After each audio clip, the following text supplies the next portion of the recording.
भारत जोड़ो यात्रा आज से शुरू हो रही है कन्याकुमारी में और ये एक टर्निंग पॉइंट है। जयराम रमेश कांग्रेस पार्टी के वरिष्ठ नेता महासचिव हमारे साथ हैं। सर, आपने कहा कि टर्निंग पॉइंट है भारत की राजनीति में या नहीं, न केवल भारतीय राजनीति के लिए ये एक परिवर्तनकारी क्षण है, पर हमारे पार्टी के लिए भी एक महत्वपूर्ण मौका है।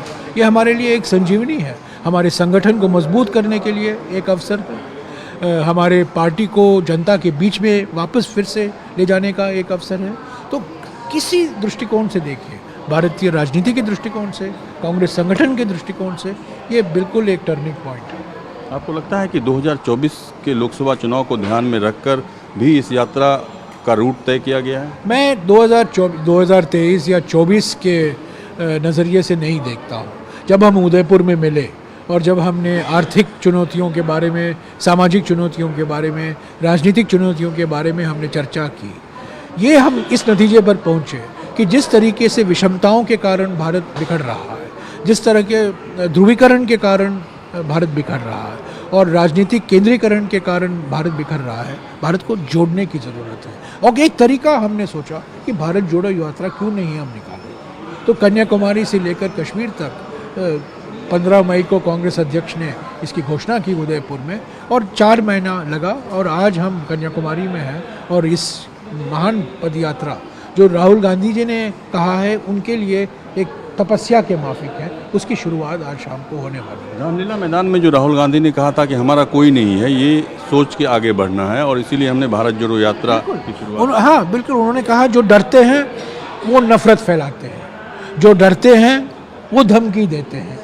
हम धमकी की राजनीति में विश्वास नहीं रखते, हम नफरत की राजनीति में विश्वास नहीं रखते, हम समानता की राजनीति में विश्वास रखते हैं। अगर आप देखें ना, जो आर्थिक जगत में जो हो रहा है, उद्योग जगत में जो हो रहा है, और जो उन्होंने कहा था संसद में कई महीने पहले, 1 साल पहले, 1.5 साल पहले, हम दो हमारे दो, आज देखिए क्या हो रहा है नतीजा।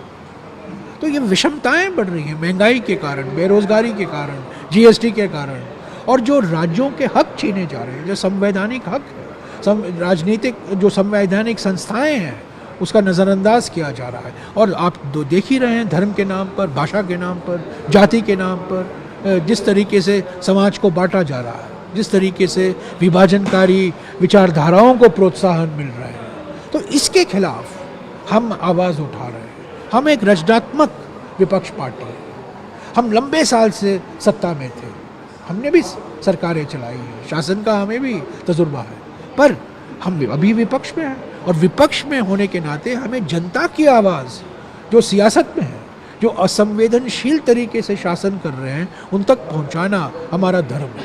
हम अपना धर्म निभा रहे हैं। सर, राहुल गांधी ने ये भी कहा था कि विपक्ष के लोगों को एकजुट करना चाहिए, और नीतीश कुमार ने भी अभी जो दिल्ली आए थे, उन्होंने राहुल गांधी से मुलाकात की, तमाम दूसरे दलों के नेताओं से मुलाकात की। उनका भी यही कहना है कि विपक्ष के लोगों को एकजुट करने के लिए हम आए हैं।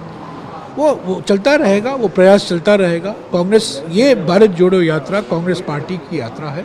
हमने निमंत्रण दिया है सभी राजनीतिक दलों को, नागरिक संस्थाओं को, व्यक्तियों को जो हमारे मकसदों से सहमत हैं, जो संविधान को बचाने में लगे हुए हैं और बचाना चाहते हैं। तो हमने निमंत्रण दिया, 3-4 बारी हमने कहा है आप आइए, और कई नागरिक संस्थाएं इस भारत जोड़ो यात्रा में शामिल हैं। आप देखेंगे अगले 5 महीने में कई से लोग, कई समाज के अलग अलग वर्गों से आएंगे। कोई कांग्रेस पार्टी से उनका नाता नहीं है, कांग्रेस से कुछ लेना देना नहीं है, वो भारत जोड़ो यात्रा में शामिल है। आपने क्या तैयारी की है इस यात्रा के लिए?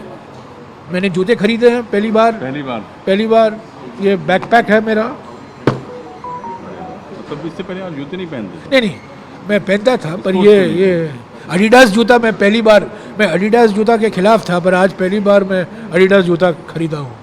तो आप कॉन्फिडेंट हैं कि अंतिम तक क्या आप यात्रा? नहीं, मैं तो 3570 किलोमीटर चलने में मेरे लिए क्षमता नहीं है।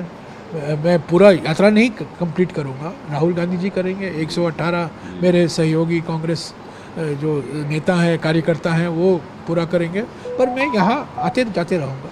धन्यवाद बातचीत करने के लिए। कैमरा पर्सन संजय सिंह के साथ रमन कुमार, कन्याकुमारी न्यूज़ 24। नमस्कार, मैं हूं संदीप चौधरी। अगर आपको ये वीडियो पसंद आया हो तो इसे लाइक और शेयर जरूर करें, और हाँ, हमें सब्सक्राइब और फॉलो करना ना भूलें ताकि आप देश और दुनिया की कोई खबर मिस ना करें। तो जुड़िए हमारे साथ और देखते रहिए News 24।